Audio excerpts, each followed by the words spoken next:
Hello friends, welcome back to our channel. இன்னைக்கு இந்த வீடியோல நம்ம என்ன பார்க்க போறோம் அப்படினா ஒரு சூப்பரான ரோஸ் செடிக்கான டிப்ஸ் தான் பார்க்க போறோம். நம்ம எல்லாருக்குமே ரோஸ் செடி வளர்க்கிறது ரொம்பவே பிடிக்கும். சோ ரோஸ் செடியில நல்லா பெருசா பூக்கள் வர்றதுக்கும் பூஞ்சி தாக்குதல் இல்லாம இருக்கிறதுக்கும் நான் என்னோட மாடி தோட்டத்துல என்னென்ன டிப்ஸ் யூஸ் பண்ணேன் அப்படிங்கறத உங்களோட நான் ஷேர் பண்ணிக்க போறேன். வாங்க ஃப்ரெண்ட்ஸ் வீடியோக்குள்ள போலாம்.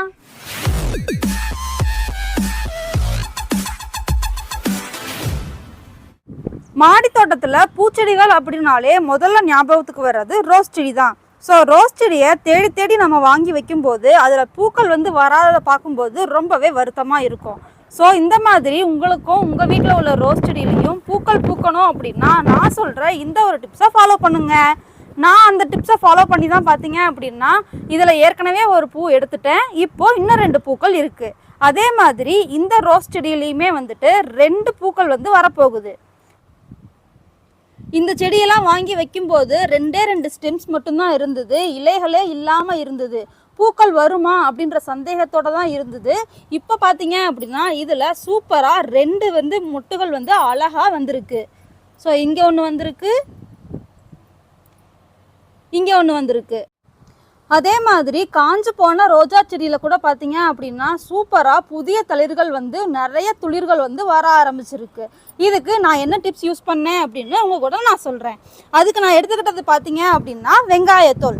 ஸோ நம்ம வீட்டில் நம்ம வேணான்னு சொல்லிட்டு தூக்கி போடுற வெங்காயத்தோல் அதெல்லாம் நம்ம டப்பாவில் சேர்த்து வச்சுட்டே வரணும். இதை என்ன பண்ணணும் அப்படின்னா இந்த மாதிரி செடிகள் இருந்தது, ரோஸ் செடிகள் இல்லைன்னா எந்த பூச்செடியாக இருந்தாலும் யூஸ் பண்ணலாம். இப்போ நான் இதை ரோஸ் செடிக்கு யூஸ் பண்ண போகிறேன். ஸோ இதில் நம்ம இந்த மாதிரி எடுத்து விட்டுட்டு வேருக்கு பக்கமாக எடுக்கக்கூடாது, கொஞ்சம் தள்ளி தான் எடுக்கணும். இந்த மாதிரி மண்ணை கிளறி விட்டுட்டு என்ன பண்ணணும் அப்படின்னா இப்படி ஒரு கைப்பிடி எடுத்து இப்படி போட்டு விடணும்.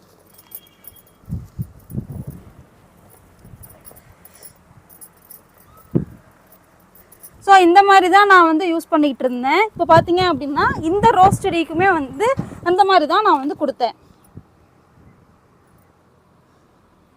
ஃபஸ்ட்டு அதுக்கு முன்னாடி நம்ம என்ன பண்ணணும் அப்படின்னா தேவையில்லாத களைகள் ஏதாவது இருந்தது அப்படின்னா அதை எடுத்து விட்டுறணும்.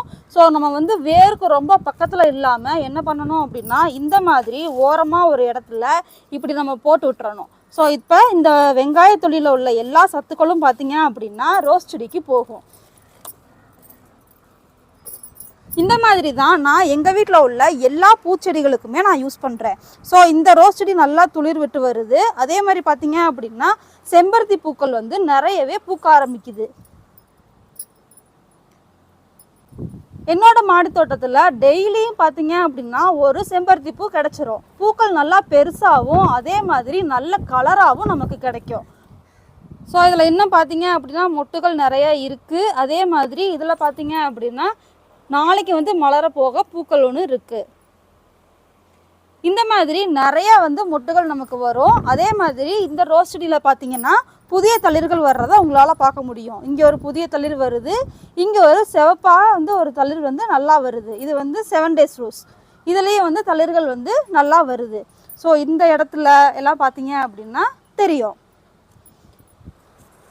இங்கே 2 பூ பூக்க போகிறது மட்டும் இல்லாமல் இன்னொரு மொட்டுமே இருக்குது. இந்த ரோஸ் செடியில் இங்கே ஒரு மொட்டு இருக்குது, அதே மாதிரி இந்த இடத்துலையும் ஒரு மொட்டு இருக்குது. சம்மங்கி பூச்செடி நமக்கு தொடர்ந்து பூ பூத்துக்கிட்டே இருந்தது. ஸோ இதில் பார்த்தீங்க அப்படின்னா இன்னும் ஒரு 4 பூ தான் இருக்குது. இந்த கிளையில் பார்த்தீங்க அப்படின்னா இன்னும் நமக்கு பூக்கள் கொஞ்சம் கிடைக்கும். டெய்லி ஒரு 10 பூ கிட்ட நமக்கு கிடச்சிருது. நெக்ஸ்ட்டு பார்த்தீங்க அப்படின்னா இந்த சம்மங்கி பூச்செடியிலேயே புதிய கிளை இன்னொன்று உருவாகிடுச்சு. ஸோ அந்த இது பூத்து முடித்த உடனே நமக்கு இந்த பூக்கள் அதுக்கப்புறம் பூக்க ஆரம்பிச்சிடும். நெக்ஸ்ட்டு இந்த இடத்துல திருப்பி நமக்கு புதுசாக ஒரு பூ மொட்டு வர்றதுக்கு வந்துட்டுருக்கு. ஸோ நான் நம்மளோட மாடி தோட்டத்தில் இருக்கிற எல்லா பூச்செடிகளுக்குமே இந்த காய்கறி உரங்களை தான் நான் கொடுப்பேன். ஸோ நம்ம வெங்காயத்தோலை அப்படியேவும் போடலாம், இல்லை ஒரு 3 முறையாக நம்ம யூஸ் பண்ணலாம். ஸோ அதை எப்படிலாம் யூஸ் பண்ணலாம் அப்படின்னு சொல்லிட்டு பார்க்கலாம். இங்கே பார்த்தீங்க அப்படின்னா நம்மளோட முல்லைப்பூ கொடியிலையுமே நிறைய பூக்கள் பூத்துருக்கு. எல்லாம் பார்த்தீங்க அப்படின்னா இன்னைக்கு பூத்த பூக்கள் எல்லா கிளையிலையுமே இங்கே பாருங்கள். இது ஒன்று, அதே மாதிரி இது பூக்கள் வந்து நிறைய பூத்திருக்கு.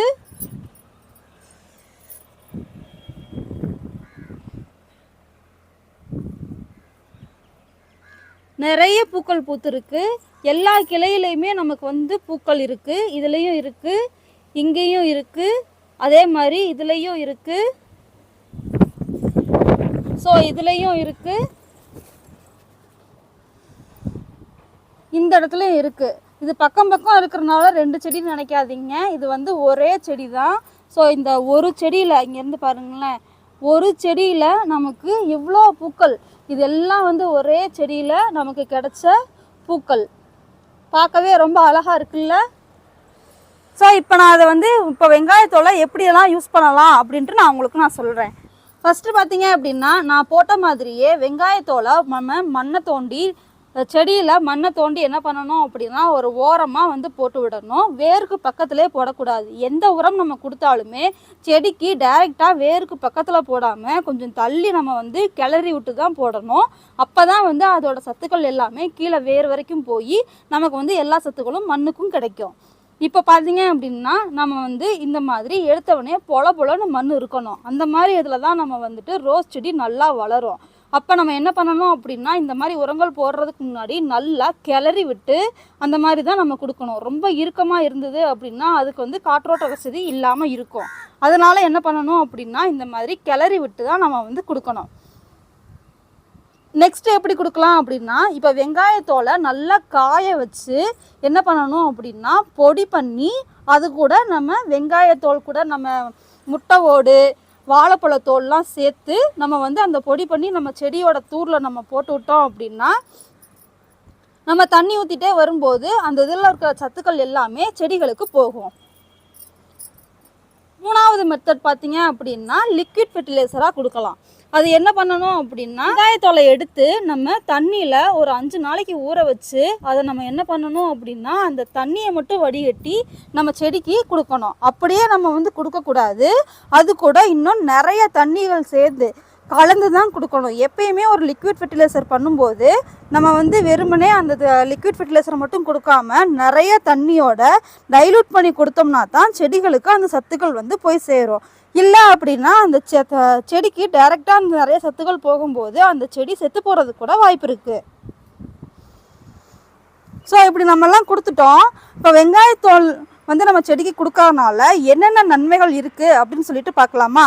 நம்ம ஒரு மாதத்துக்கு ஒருக்கா இந்த மாதிரி வெங்காயத்தோலை வந்து நம்ம செடிகளுக்கு கொடுக்கும்போது அதில் உள்ள பொட்டாசியம் சத்து வந்து செடிகளுக்கு கிடைக்கும். பொட்டாசியம் சத்து வந்து மண்ணை வந்து நல்லா வளப்படுத்தும். அப்போ ஆட்டோமேட்டிக்காக என்ன பண்ணும் அப்படின்னா நல்ல புதிய தளிர்கள் வரும், நிறைய பூக்கள் வந்து பூக்கும். காஞ்சு போன ரோஸ் செடியில் கூட நம்ம அந்த மாதிரி கொடுக்கும்போது என்ன ஆகும் அப்படின்னா, இந்த மாதிரி எல்லா கிளைகள்லையுமே புதுசாக தளிர்கள் வந்து வர ஆரம்பிக்கும். செந்தளிர்கள் புது தளிர்கள் வந்தது அப்படின்னா ஆட்டோமேட்டிக்காக நமக்கு பூக்கள் வந்து நிறைய கிடைக்கும். பூக்கள் நல்லா பெருசாக பூக்கிறதுக்கும் அதே மாதிரி நல்லா ஆரோக்கியமாக செடி இருக்கிறதுக்கும் பார்த்தீங்க அப்படின்னா இந்த வெங்காயத்தோல் வந்து யூஸ் ஆகுது. இந்த வெங்காயத்தோல் மண்ணை ரொம்ப நல்லா வளப்படுத்துது. அப்போ நம்ம என்ன ஆகும் அப்படின்னா ஆட்டோமேட்டிக்காக நமக்கு வந்து செடிகளில் வந்து எறும்புகள் வந்து வராமல் அதே மாதிரி பூஞ்சை தாக்குதல் இல்லாமல் இருக்கும். இந்த மாதிரி விஷயங்கள் வந்து நம்ம வந்து அவாய்ட் பண்ணிட்டாலே, எறும்புகள் இல்லாமல் இருந்தது அப்படின்னா நமக்கு மாவு பூச்சி தொல்லை இருக்காது. மாவு பூச்சியை வந்து எறும்புகள் தான் கொண்டுட்டு வரும். செடியை சுற்றி எறும்புகள் வரும்போது என்ன ஆகும் அப்படின்னா அதுக்கு வந்து மாவு பூச்சியை வந்து ஒட்டி இழுத்துட்டு வந்துட்டு நிறைய மாவு பூச்சிகளை கொண்டுட்டு வந்துடும். முக்கால்வாசி நம்ம செடிகளில் இருக்கிற பூச்சிகளுக்கு காரணமே எறும்புகள் தான். ஸோ நம்ம வெங்காயத்தோல் யூஸ் பண்ணும்போது என்னாகும் அப்படின்னா நம்ம வந்து செடிகளில் வந்து பூஞ்சை தாக்குதலோ எறும்பு தாக்குதலோ இல்லாமல் இருக்கும். அப்போ ஆட்டோமேட்டிக்காக செடிகள் வந்து சூப்பராக வளர ஆரம்பிக்கும். நான் என்னோட மாடி தோட்டத்தில் உள்ள எல்லா பூச்செடிகளுக்குமே நான் என்ன பண்ணுவேன் அப்படின்னா இந்த வெங்காயத்தோலை தான் ஒரு மாதத்துக்கு ஒருக்கா நான் கொடுப்பேன். ஸோ இது வந்து நம்ம வந்து செலவே இல்லாமல் வீட்டில் இருக்கிற காய்கறி வேஸ்ட்டை வச்சே நம்ம வந்து யூஸ் பண்ணிக்கலாம். வெங்காயத்தோல், முட்டை ஓடு, வாழைப்பழத்தோல் இந்த மாதிரி எல்லாம் நல்லா வெயிலில் காய வச்சு பொடி பண்ணி என்ன பண்ணலாம் அப்படின்னா நம்ம வந்து செடிகளுக்கு கொடுக்கலாம். ஏன் எல்லாத்தையுமே காய வைக்கணும் அப்படின்னா பூஞ்சைகள் வர ஆரம்பிக்கும். நம்ம நல்லா காய வைக்காமல் விட்டுட்டோம் அப்படின்னா அந்த நம்ம எடுக்கிற உரத்துலேயே வந்துட்டு நிறைய பூஞ்சைகள் இருந்தது அப்படின்னா அதுவே செடிகளுக்கு ஒரு பூச்சி தாக்குதலாக மாறிடும். அதனால முடிஞ்ச அளவுக்கு நல்லா வெயிலில் காய வச்சு அதுக்கப்புறம் நம்ம யூஸ் பண்ணோம் அப்படின்னா இதை நம்ம வந்து சூப்பராக வந்து ரிசல்ட் கிடைக்கும். செடிக்கு மட்டும்தான் யூஸ் பண்ணலாமான்னு கேட்டால் அப்படிலாம் கிடையாது. நம்ம வீட்டில் இருக்க ரோஸ் செடி, செம்பருத்தி செடி, செவ்வந்தி செடி, சம்மங்கி பூச்செடி, அதே மாதிரி மல்லி, முல்லை அப்படின்னு சொல்லிட்டு எந்த பூச்செடிக்குனாலுமே நம்ம யூஸ் பண்ணலாம். முக்கியமான ஒரு இது என்ன அப்படின்னா இது எறும்பை வந்து கட்டுப்படுத்தும், பூஞ்சைகளை வந்து கட்டுப்படுத்தும். மண்ணை வளப்படுத்துறதுனால புது தளிர்கள் வந்து செடிகள் நல்லா பூ பூக்க ஆரம்பிக்கும். உங்கள் வீட்லேயும் உங்களோட மாடித்தோட்டத்தில் இருக்கிற பூச்செடிகள் வந்து பெரிய பெரிய பூக்களாக கலர் மாறாமல் நல்லா சூப்பராக பூக்கணும்னு ஆசைப்பட்டீங்க அப்படின்னா குப்பையில் போடாமல் என்ன பண்ணுங்க அப்படின்னா இந்த வெங்காயத்தோலை சேமிச்சுட்டே வந்து செடிகளுக்கு கொடுங்க. வெயிலில் உங்களால் காய வைக்க முடியல அப்படின்னா தண்ணியில் ஊற போட்டு அந்த தண்ணியை எடுத்து நீங்கள் செடிகளுக்கு ஊற்றிட்டு வாங்க. அது கூட நீங்கள் முட்டை ஓடையுமே கலக்கலாம். கண்டிப்பாக இந்த டிப்ஸ் பார்த்தீங்க அப்படின்னா இந்த மெத்தடை நீங்கள் ஃபாலோ பண்ணீங்க அப்படின்னா 100% ரிசல்ட் கிடைக்கும். நான் இதை தான் எங்கள் வீட்டில் யூஸ் பண்ணிகிட்ருக்கேன். ஸோ அவ்வளோதான் ஃப்ரெண்ட்ஸ், இந்த வீடியோ இதோட முடியுது. இந்த வீடியோ உங்களுக்கு பிடிச்சிருந்தது அப்படின்னா இந்த வீடியோக்கு ஒரு லைக் பண்ணிடுங்க. நம்ம சேனலுக்கு நீங்கள் இப்போ தான் புதுசாக வரீங்க அப்படின்னா மறக்காமல் நம்ம சேனலை சப்ஸ்கிரைப் பண்ணிக்கோங்க. வேறு ஒரு சூப்பரான வீடியோவில் பார்க்குறேன். தேங்க்யூ ஃபார் வாட்சிங்.